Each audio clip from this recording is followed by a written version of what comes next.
Shalom, salam sejahtera untuk kita semua. Berjumpa lagi dalam program virtual Bakti Wanita Advent Jemaat Universitas Kelabat. Dan judul pembahasan kita pada saat ini adalah The Importance of Water. Air merupakan elemen yang sangat penting bagi makhluk hidup di bumi ini. Tak terbayangkan bila air punah dari muka bumi. Kehidupan di muka bumi bisa langsung berhenti. Makhluk hidup seperti manusia, hewan, dan tumbuhan pasti akan mati. Tak ada yang sanggup melawan peran air bagi makhluk hidup. Tuhan telah mengatur melalui proses keseimbangan alam dengan mekanisme yang menjamin tetap tersedianya kehidupan.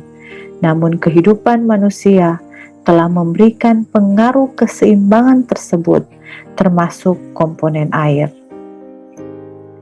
Menurut satu artikel dari IPB University menuliskan bahwa sebanyak 72% permukaan bumi tertutup oleh air, tetapi 97% air tersebut asin dan tidak baik untuk diminum.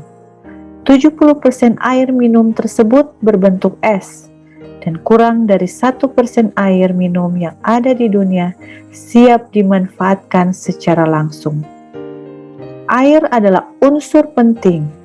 Permukaan bumi diciptakan dengan 2/3 bagian air dan hanya menyisakan daratan sepertiganya saja.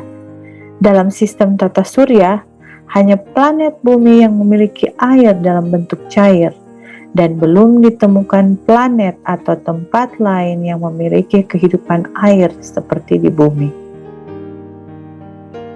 Tubuh manusia sama seperti halnya bumi, yang memiliki persentase air yang banyak.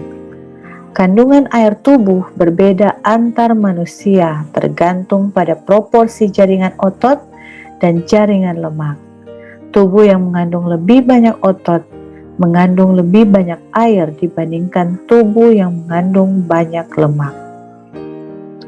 Tubuh manusia rata-rata tersusun atas 75% air dan 25% bahan padat. Otak tersusun atas 85% air dan sangat rawan jika mengalami dehidrasi. Seseorang yang mengalami kehilangan 40% lemak dan protein tubuh akan mampu bertahan hidup, tetapi jika kehilangan 20% air dapat menyebabkan kematian. Air memiliki banyak fungsi, antara lain sebagai pelarut, penyusun struktur sel, pengisi ruang antar sendi, pengatur suhu tubuh, berperan dalam peredaran darah dan ekskresi sisa metabolisme. Air juga menjaga konsistensi fisik dan kimia pada cairan intrasel dan ekstrasel, sehingga berperan langsung dalam mengatur suhu tubuh. Keseimbangan air dan elektrolit tubuh akan mempengaruhi kemampuan termoregulasi. Suhu udara yang panas akan menyebabkan banyaknya cairan tubuh yang hilang melalui penguapan dan keringat. Apabila cairan tubuh tidak diganti, maka akan menyebabkan dehidrasi dan defisit elektrolit. Air sangat penting bagi kehidupan manusia, namun konsumsi air sering kali diabaikan. Kebutuhan air meningkat seiring peningkatan usia. Secara normal, tubuh akan kehilangan cairan melalui urin, keringat, maupun feses. Jika tubuh tidak cukup mendapatkan air, atau terjadi kehilangan air sekitar 5% dari berat badan, maka tubuh akan mengalami dehidrasi. Oleh karena itu, untuk menjaga agar kondisi dan fungsi cairan tubuh tidak terganggu, tentunya kehilangan cairan tersebut harus segera diganti. Ketika tubuh kita kekurangan air, dapat memberi dampak pada kesehatan tubuh kita, di antaranya keringat dan urin output berkurang, dehidrasi, konstipasi, pusing atau sakit kepala, suhu tubuh meningkat, pembersihan limbah tubuh yang tidak efisien, darah mengental dan aliran menjadi terganggu, meningkatnya resiko pembekuan intravaskuler dan meningkatkan resiko batu ginjal dan batu empedu. Dalam satu artikel dituliskan bahwa orang tua beresiko lebih tinggi mengalami dehidrasi karena membatasi asupannya berhubungan dengan kesulitan untuk pergi ke toilet, sehingga memerlukan bantuan untuk minum jika dibiarkan sendiri, dan mungkin mereka akan gagal mencapai asupan yang memadai. Demikian pula halnya dengan anak-anak. Anak-anak beresiko lebih besar mengalami dehidrasi dibandingkan orang dewasa. Hal ini disebabkan karena anak-anak memiliki proporsi yang lebih besar untuk mengeluarkan keringat dan terkena panas. Anak-anak tidak selalu menyadari bahwa mereka haus, dan jika mereka tidak diberi semangat atau diingatkan untuk minum, mereka mungkin lupa untuk minum. Yang ditampilkan ini adalah angka kecukupan air yang dianjurkan per orang per hari. Seperti yang bisa dilihat pada tabel bahwa pada kelompok umur 19 sampai 64 tahun untuk jenis kelamin laki-laki, jumlah air yang dianjurkan adalah 2.500 mili. Sedangkan untuk kelompok umur 19 sampai 64 tahun, jenis kelamin wanita, jumlah air yang dianjurkan adalah 2.350 mili setiap hari. Tentunya ada banyak faktor yang mempengaruhi jumlah kebutuhan cairan dalam tubuh manusia. Faktor tersebut antara lain usia, berat badan, jenis kelamin, aktivitas, suhu tubuh atau lingkungan sekitar, dan juga kondisi penyakit. Bahkan status sebagai ibu hamil dan menyusui juga mempengaruhi jumlah kecukupan air yang dibutuhkan oleh tubuh. Sebagai contoh, jika Anda berolahraga atau melakukan kegiatan yang membuat Anda berkeringat lebih, maka tentunya Anda membutuhkan konsumsi air ekstra untuk menggantikan cairan tubuh yang hilang. Asupan cairan ekstra dibutuhkan bila Anda berada di lingkungan yang panas dan lembab. Ketika Anda demam atau diare ataupun mengalami muntah-muntah, tentunya tubuh akan kehilangan banyak cairan, sehingga Anda harus mengkonsumsi air lebih banyak dari biasanya. Seperti telah dijelaskan sebelumnya, kita perlu minum air putih yang cukup agar kebutuhan cairan tubuh terpenuhi dan organ-organ tubuh dapat bekerja dengan baik. Namun sayangnya, banyak orang yang kurang minum air putih. Penyebab yang paling umum adalah mungkin lupa, karena tidak terbiasa atau terlalu sibuk dengan pekerjaan mereka.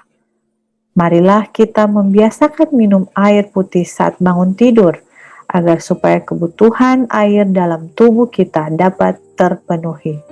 Sangat penting juga kita untuk mengatur waktu yang tepat untuk mengkonsumsi air putih.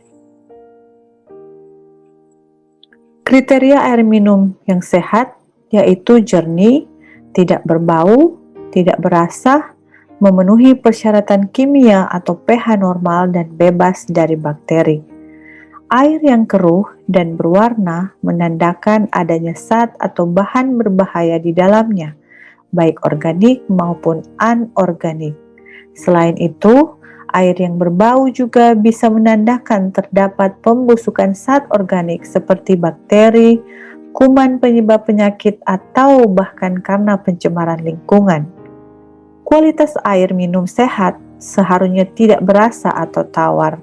Bila berasa, itu artinya air minum tersebut mengandung zat organik atau bakteri. Air yang memiliki kualitas baik harus memiliki kadar pH normal.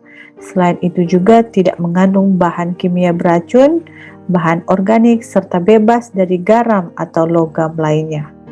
Agar layak dikonsumsi, air minum sudah sepatutnya tidak mengandung bakteri penyebab penyakit. Di dalam buku The Ministry of Healing, halaman 237 menuliskan, Air murni adalah salah satu berkat pilihan surga. Penggunaan yang tepat dapat meningkatkan kesehatan. Itu adalah minuman yang disediakan Tuhan untuk memuaskan dahaga hewan dan manusia. Air murni membantu memenuhi kebutuhan sistem tubuh dan membantu dalam melawan penyakit. Ellen G. White di dalam bukunya Healthful Living halaman 226 menuliskan, air adalah cairan terbaik untuk membersihkan jaringan. Minumlah sedikit waktu sebelum atau sesudah makan. Seberapa sering saya dan saudara memikirkan dan berterima kasih kepada Tuhan atas anugerah luar biasa berupa air yang cukup untuk memenuhi kebutuhan kita? Selain kita membutuhkan air untuk memenuhi kebutuhan jasmani, tentunya kita juga memerlukan air untuk kebutuhan rohani. Seperti yang tertulis di dalam Yehezkel 36 ayat 25, bahwa aku akan mencurahkan kepadamu air jernih yang akan mentahirkan kamu dari segala kenajisanmu, dan dari semua berhala-berhalamu aku akan mentahirkan kamu. Dan sumber air jernih itu hanya berasal dari Yesus. Di dalam Yohanes 4 ayat 14 menuliskan bahwa tetapi barang siapa minum air yang akan kuberikan kepadanya, ia tidak akan haus untuk selama-lamanya. Sebaliknya, air yang akan kuberikan kepadanya itu akan menjadi mata air di dalam dirinya yang terus-menerus memancar sampai kepada hidup yang kekal. Kiranya Tuhan memberkati kita semua. Amin.